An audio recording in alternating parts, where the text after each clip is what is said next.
Very good morning, my dear students. In our previous lecture, we have discussed about first two physical properties of metals and non-metals. What we have discussed? We have discussed that metals are malleable and ductile in nature, while non-metals are non-malleable and non-ductile in nature. Today we will discuss another physical properties of metals and non-metals. So let's start. Students, have you ever noticed the difference in sound on dropping an iron sheet or plate, a metal coin and a piece of coal on the floor? क्या आपने कभी ये notice किया है कि जब कोई iron sheet या प्लेट या कोई मेटल का कॉइन फ्लोर पे गिरता है, फर्श पे गिरता है, तो उससे जो साउंड प्रोड्यूस होती है और जो अगर उसकी जगह कोल पीस फ्लोर पे गिरे तो उससे जो साउंड प्रोड्यूस होती है, उन दोनों में क्या डिफरेंस है? The things made of metals produce ringing sound when struck hard. जो चीज़ें मेटल से बनी हुई होती हैं, जब वो फ्लोर पे गिरती हैं या फिर उन्हें ज़ोर से टकराया जाता है उनको, तो उनसे जो साउंड प्रोड्यूस होती है वो रिंगिंग साउंड प्रोड्यूस होती है, ऐसे टन करके साउंड प्रोड्यूस होती है. वाइल वहीं अगर हम वुडन की बनी चीज़ों की बात करें या कोल पीस की बात करें, अगर वो फ्लोर पे गिरता है या वुडन की बनी चीज़ को हम स्ट्रक करते हैं तो उसमें से जो साउंड प्रोड्यूस होती है वो रिंगिंग साउंड नहीं होती है. एक्चुअली उसमें से जो साउंड प्रोड्यूस होती है ना, वो तो सुनाई भी नहीं देती है.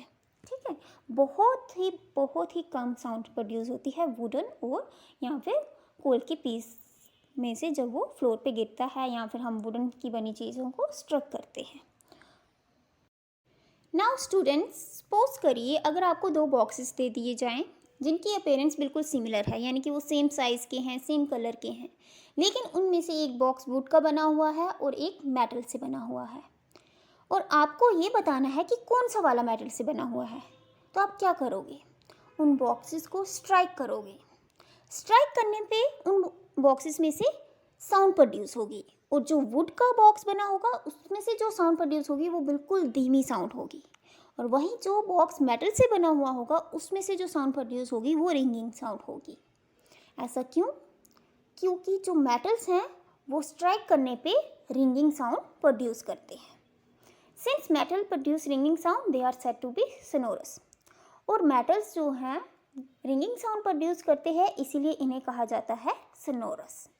The material other than metals, और जो बाकी के मटीरियल्स, जो मेटल्स के अलावा जो मटीरियल्स यानी कि जो नॉन मेटल्स हैं, वो सोनोरस नहीं होते.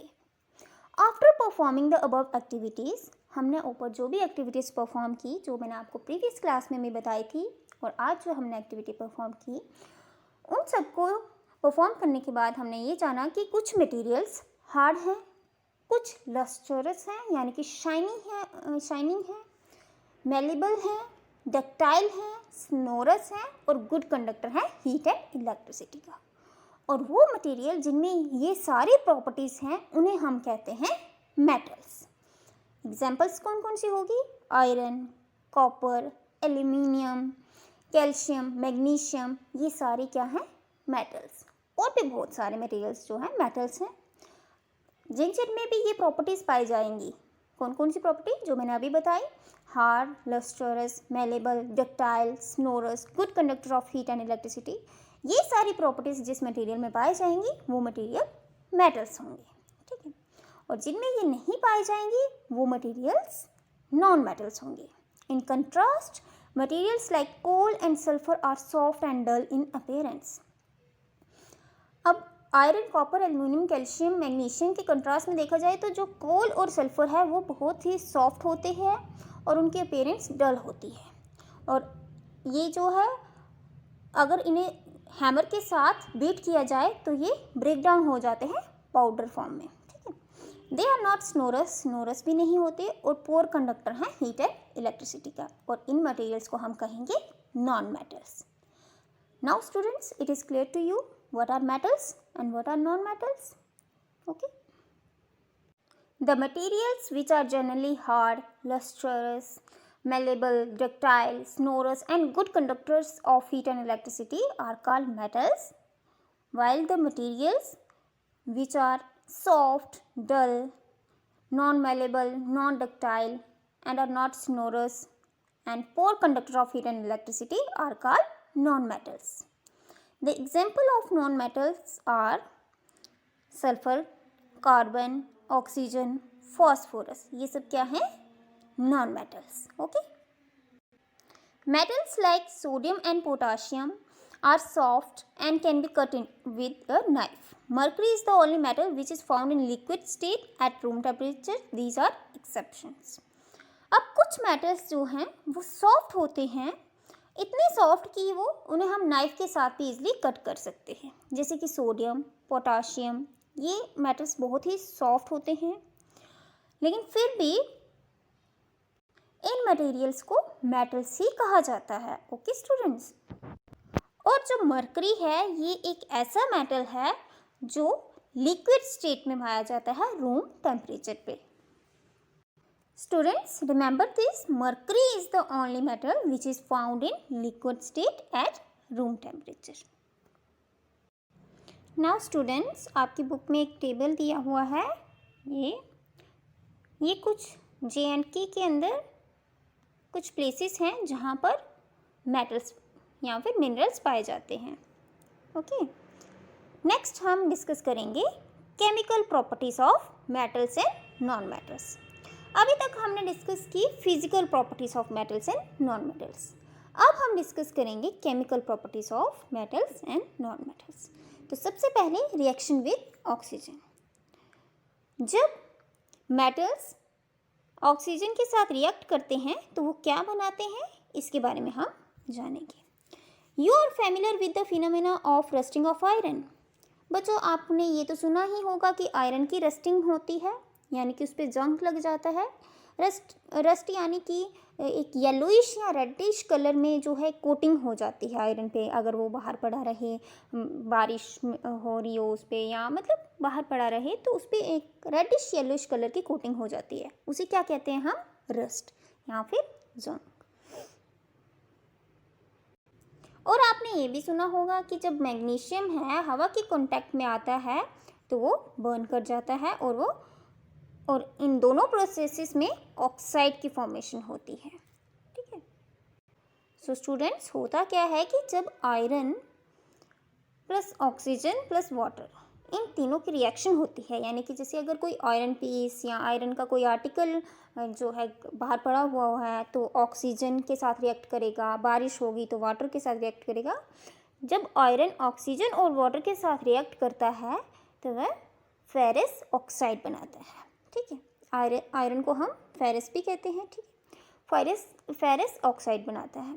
वहीं जब मैग्नीशियम ऑक्सीजन के साथ रिएक्ट करता है तो मैग्नीशियम ऑक्साइड बनाता है. Okay students, clear? Now students, अब आपकी बुक में कुछ रिएक्शंस दी गई हैं, हमें इन्हें कंप्लीट करना है. तो आपकी फर्स्ट रिएक्शन है आयरन Fe, यानी कि फेरस. आयरन को हम फेरस भी कहते हैं, plus oxygen O2 plus water H2O. जब इन तीनों की रिएक्शन होती है तो क्या फॉर्म होता है, क्या मिलता है? यानी कि जब आयरन ऑक्सीजन और वाटर के साथ रिएक्ट करता है तो हमें क्या मिलता है? हमें मिलता है फेरस ऑक्साइड. बच्चों, फेरस ऑक्साइड यानी कि रस्ट. ठीक है. जब इनकी रिएक्शन होती है तो हमें मिलता है Fe2O3. ठीक है, फेरस ऑक्साइड. नेक्स्ट आपकी रिएक्शन है magnesium Mg plus oxygen O2. जब मैग्नीशियम ऑक्सीजन के साथ रिएक्ट करता है तो हमें मिलता है MgO, magnesium oxide. Okay students, it means जब मेटल्स ऑक्सीजन के साथ रिएक्ट करते हैं तो वे ऑक्साइड्स बनाते हैं. ठीक है. जो भी मेटल रिएक्ट करेगा वो उसका ऑक्साइड बनाएगा. जैसे फेरस रिएक्ट किया तो फेरस ऑक्साइड बना, मैग्नीशियम रिएक्ट किया तो मैग्नीशियम ऑक्साइड बना. ओके बच्चों, now let us check the nature of the rust formed as a result of the reaction between iron, oxygen and water. अब आपकी बुक में एक एक्टिविटी दी गई है जिसकी हेल्प से हमें ये पता चलेगा कि जो रस्ट बनी उसका नेचर क्या है। नेचर यानी कि एसिडिक है या बेसिक है। जब आयरन, ऑक्सीजन और वाटर की रिएक्शन हुई तो जो रस्ट फॉर्म हुई यानी कि जो फेरस ऑक्साइड फॉर्म हुआ वो एसिडिक है या बेसिक है। तो इसके लिए हमें क्या करना होगा, collect A spoonful of rust. सबसे पहले 1 स्पून रस्ट कलेक्ट करनी है। रस्ट कैसे कलेक्ट करेंगे बच्चों, जब आयरन पे रस्ट लग जाती है और अगर हम उसे थोड़ा सा स्क्रैच करते हैं तो उसमें से बिल्कुल टिनी पार्टिकल्स येलोइश और रेडिश कलर में टिनी पार्टिकल्स गिरते हैं, वही रस्ट होती है। ठीक है, रस्ट क्या होती है, जो आयरन पे येलोइश या फिर रेडिश कलर की कोटिंग आ जाती है ना, वही रस्ट होती है, जिसे हम जंग भी कहते हैं। रस्ट कलेक्ट करके उसे हमें वाटर में डिज़ोल्व करना है। हमें क्या देखने को मिलेगा, जब हम उसे डिज़ोल्व करेंगे तो हमें क्या देखने को मिलेगा कि जो रस्ट है वो वाटर में सस्पेंड करेगी। सस्पेंडेड यानी कि वो तैरती रहेगी, वो डिज़ोल्व नहीं होगी। Shake the suspension well. अब हमें उसे मिक्सचर को अच्छे से शेक करेंगे। Test the solution with red and blue litmus paper. और फिर हम लिटमस पेपर लेंगे और उसे उस सोल्यूशन में डिप करेंगे। ठीक है, red and blue litmus paper के साथ। और फिर हमें क्या देखने को मिलेगा, इज़ द सोल्यूशन एसिडिक और बेसिक, यानी कि अगर लिटमस पेपर के ऑब्जर्वेशन के अकॉर्डिंग हमें पता चलेगा कि जो सोल्यूशन है वो एसिडिक है या बेसिक। सो स्टूडेंट्स, जब हम लिटमस पेपर को सोल्यूशन में डिप करेंगे तो हमें ये देखने को मिलेगा कि जो रेड लिटमस है वो ब्लू में कन्वर्ट हो जाएगा। इट मीन्स जो सोल्यूशन है बना रस्ट और वाटर का मिक्स करके वो बेसिक है इन नेचर। ठीक है, यानी कि जो रस्ट है वो बेसिक होती है। ठीक है, now does copper also get rusted. क्या जो कॉपर होता है वो भी रस्ट होता है, उस पर भी जंग लगती है। I have seen a greenish deposit on the surface of copper vessels. अब यहाँ पे एक लड़की है, वो उसके मन में डाउट आ रहा है कि क्या जो कॉपर है क्या उस पर भी जंग लगता है। और मैंने देखा हुआ है कि जो कॉपर के यूटेंसिल्स होते हैं उनमें ग्रीनिश कलर की डिपॉजिट्स आ जाते हैं उस यूटेंसिल्स के सरफेस पे। ऐसा क्यों होता है बच्चों, when a copper vessel is expose to moist air for long. अगर बहुत लंबे समय तक कोई कॉपर वेसल मॉइस्ट एयर के कांटेक्ट में रहता है, it acquires a dull green coating. तो उस यूटेंसिल्स पे क्या हो जाता है, ग्रीन कलर की कोटिंग हो जाती है। The green material is a mixture of. अब ये जो ग्रीन कलर की कोटिंग होती है ये क्या होता है, मिक्सचर होता है copper hydroxide and copper carbonate का।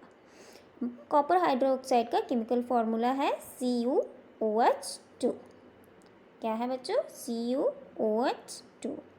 एंड कॉपर कार्बोनेट का फॉर्मूला है CuCO3।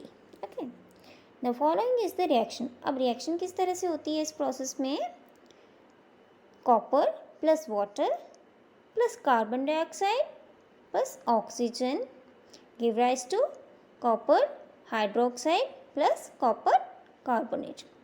बच्चों कॉपर मतलब कि कॉपर का जो यूटेंसिल है, H2 हो गया जो मॉइस्ट एयर। ठीक है, जो हवा में नमी होगी, नमी का मतलब क्या हो गया, वाटर ड्रॉपलेट्स होते हैं ना, तो वो आ गया H2O। और CO2 एंड ऑक्सीजन, ये सब किस में एयर में होते हैं ना। तो जब ये सब कॉपर के कांटेक्ट में आए, यानी कि कॉपर वाटर कार्बन डाइऑक्साइड और ऑक्सीजन के कांटेक्ट में आया तो इनमें रिएक्शन हुई। और जब रिएक्शन हुई तो क्या फॉर्म हुआ, कॉपर हाइड्रोक्साइड यानी कि CuOH2 प्लस कॉपर कार्बोनेट यानी कि CuCO3। Okay, now recall the activity of burning magnesium ribbon. The ash obtained on the burning magnesium ribbon is dissolved in water and tested for its acidic and basic nature. अब क्या करना है कि एक magnesium ribbon लेना है, उसको burn करना है। जो ऐश क्या होती है, राख। जलने के बाद जो बचता है ना राख, उसे कहते हैं हम ऐश। ठीक है, वो लेनी है, उसे वाटर में डिज़ोल्व करना है और फिर चेक करना है कि ये एसिडिक है या बेसिक है। और कैसे करेंगे, लिटमस पेपर की हेल्प से। तो जब हम लिटमस पेपर को डिप करेंगे इसमें, हमें क्या देखने को मिलेगा कि जो रेड लिटमस है वो ब्लू में टर्न हो जाएगा। जो मैग्नीशियम के ऑक्साइड बने वो भी बेसिक आए नेचर में। ठीक है, in general metallic oxides are basic in nature. It means जो मेटालिक ऑक्साइड्स बनते हैं वो बेसिक होते हैं इन नेचर, ठीक है। सो स्टूडेंट्स, आज हमने जाना कि जब मेटल्स रिएक्ट करते हैं ऑक्सीजन के साथ तो वो मेटल ऑक्साइड्स बनाते हैं। नेक्स्ट लेक्चर में हम जानेंगे कि जब नॉन मेटल्स रिएक्ट करते हैं ऑक्सीजन के साथ तो वो क्या बनाते हैं। Okay students, that's all for today. Thank you.